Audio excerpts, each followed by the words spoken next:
Hi అండి, welcome to మన channel. ఈరోజు అయితే మనం బైక్కి టైర్లు వేపిస్తానికి వెళ్ళాం అనమాట గుంటూరులో అయితే నేను సెకండ్ షోరూమ్ దగ్గరికి వెళ్ళాను. ఇటు బండి అమ్మేద్దాం అనుకుంటున్నాం కదండి.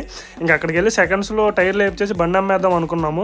కానీ నేను అక్కడికి వెళ్ళిన తర్వాత ప్లాన్ మొత్తం రివర్స్ అయింది. సెకండ్స్ వేపిద్దాం అనుకుంటే ఇంకా వాళ్ళు చెప్పిన రేట్ కదా, కొత్తగా వేపిస్తే రైట్ ఏమో అనిపించింది.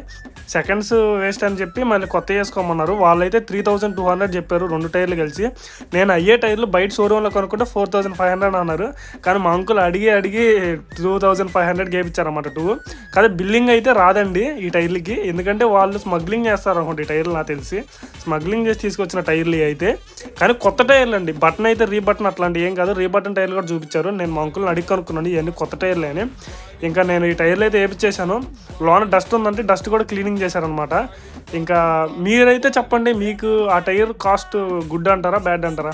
ఇంకా నేను వెళ్ళిపోయి బాదం పాలు తాగేసి ఇంకా మేము బయలుదేరిపోయాం. మీకు ఇలాంటివి షార్ట్స్ కావాలంటే కామెంట్ చేయండి. ఈ ప్రైస్ ఎంత